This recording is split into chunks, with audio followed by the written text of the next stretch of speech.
Himachal Pradesh Congress committee की in charge AICC के general secretary और संसद सदस्य श्रीमती रजनी पाटिल जी, हमारे प्रदेश कांग्रेस कमेटी की अध्यक्षा श्रीमती प्रतिभा सिंह जी, श्री कुलदीप सिंह पठानिया जी, श्री मुकेश अग्निहोत्री जी, श्री विदित चौधरी जी, श्री चेतन चौहान जी, मेरे मंत्रिमंडल के सभी सहयोगी मंत्रीगण, संबंधित विधायक, major general DBS Rana ji, colonel Dhariram Shandil ji, colonel BC Lakhwal ji, lieutenant colonel PS Atri ji, vice chairman Himachal ex serviceman, honorary captain Ranjit Singh Rana ji जो कि विधायक भी है सुजानपुर से, शहीद सूबेदार मेजर पवन कुमार के पिता हवलदार गजराज सिंह जी, जिनके बेटे पवन कुमार अभी पहलगाम का बाद जो हमारी युद्ध हुआ उसमें शहीद हुए, स्वर्गीय नायक दिलावर खान की धर्मपत्नी जमीला जी, यहाँ उपस्थित सभी हमारे पूर्व सैनिक और काटी कांग्रेस पार्टी के कार्यकर्ता। पिछली रात मैं बंजार विधानसभा क्षेत्र के सरची गांव में था। वहां मैं एक परिवार जिनका नाम अमर सिंह पूर्व सैनिक थे, उनके घर में मैं रात्रि ठहराव में वहां रहा। उन्होंने 1971 का युद्ध लड़ा और अपनी बातचीत मुझसे कर रहे थे। उस समय बहुत पुराने हथियार हुआ करते थे, लेकिन उनकी बात सुनकर मुझे ऐसा लगा, उन्होंने कहा कि वो जज्बा था हमें कि हमें श्रीमती इंदिरा गांधी जी की वो बात याद आ रही थी जब उन्होंने देश को संबोधित करते हुए कहा कि इस समय देश की एकता के लिए और अखंडता के लिए आप सब लोग युद्ध भूमि के लिए तैयार हो रहे हैं और बहादुर सैनिक जो भी युद्ध भूमि पर जाएंगे वो देश को मजबूती प्रदान करेंगे। ये श्रीमती इंदिरा गांधी का जज्बा था। विकास की दिशा में हम आगे बढ़ रहे थे।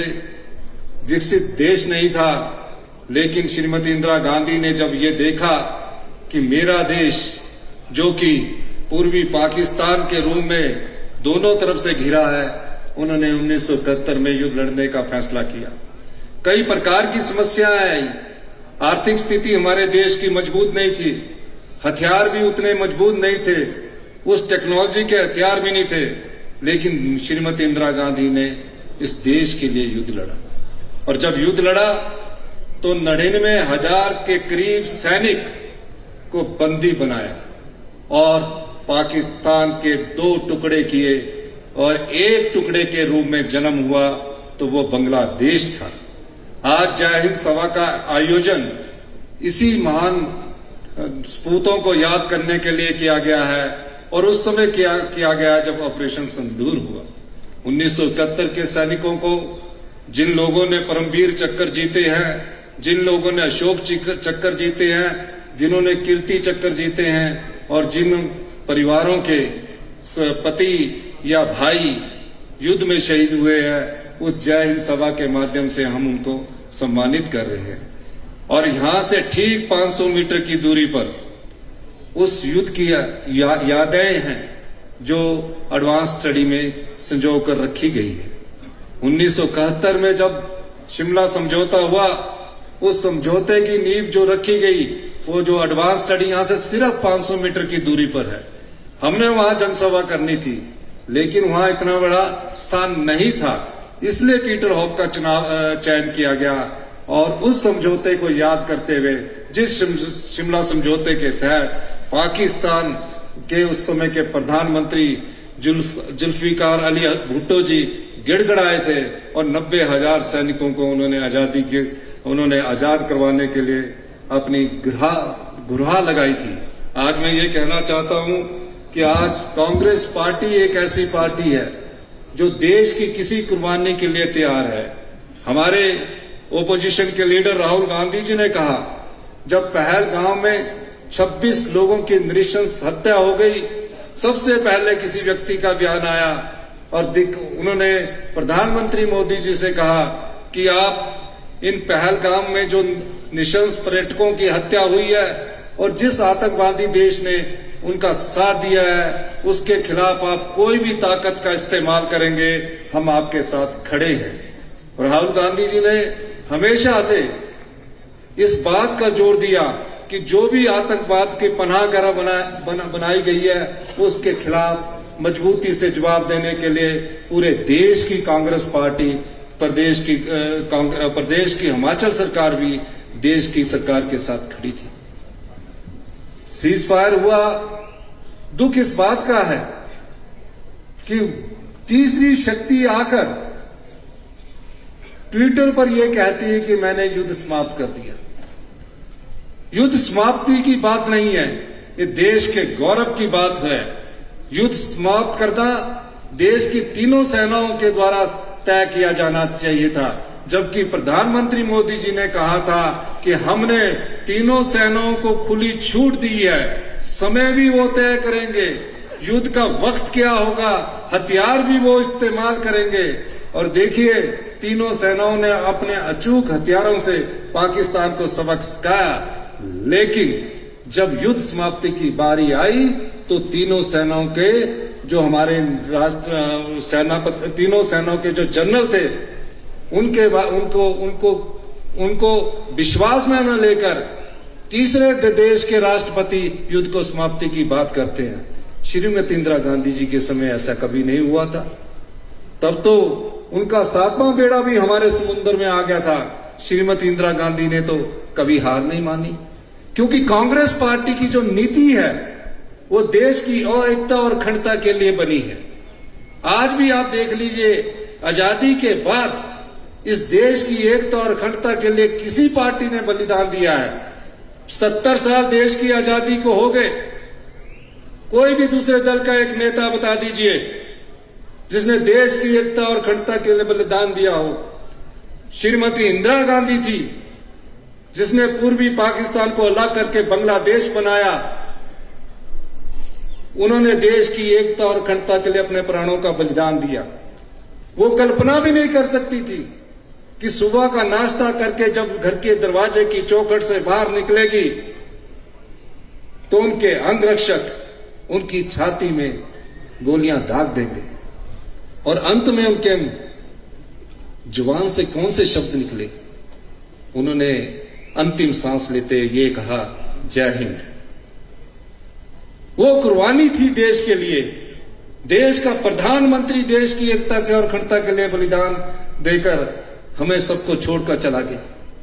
यही नहीं, 5 साल बाद उनके पुत्र जो अभी प्रधानमंत्री बने थे,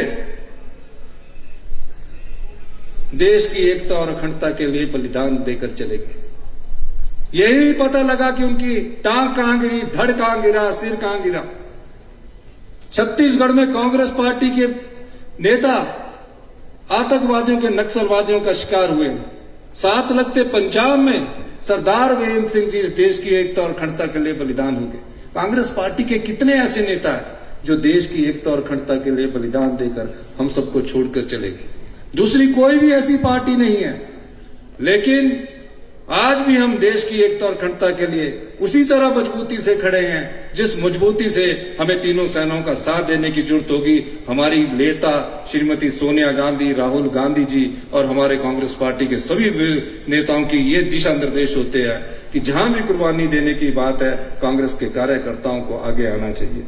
मैं सिर्फ इतना कहना चाहता हूं, आज तो हम जय हिंद सभा के जो हमारे लोग आए हैं और पहलगाम के बाद जो हमारे 2 लोग देश के लिए शहीद हुए हैं और जिन लोगों ने हमारे कीर्ति चक्र, सेवा चक्र और जो भी हमारे अशोक चक्र, परमवीर चक्र जीते हैं, हमारी जनसंख्या बहुत कम है।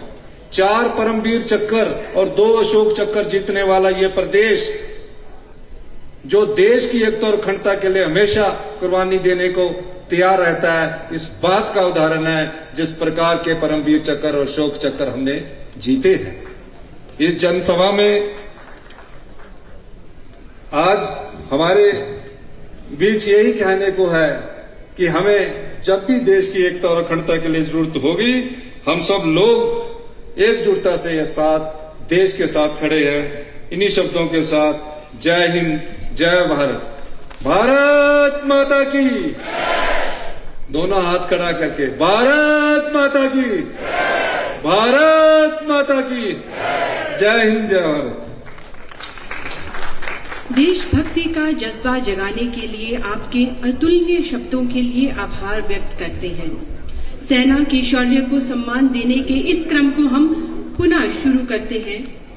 शहीद सिपाही ब्रिजेश कुमार शौर्य चक्र, शहीद सिपाही ब्रिजेश कुमार शौर्य चक्र अनुरोध रहेगा परिजनों से। यूडीसी प्रताप चंद शौर्य चक्र, यूडीसी प्रताप चंद शौर्य चक्र आग्रह रहेगा मंच में आने के लिए।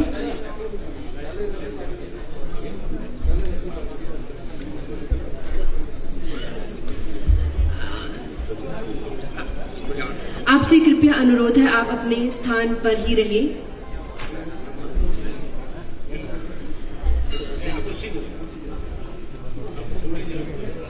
Okay.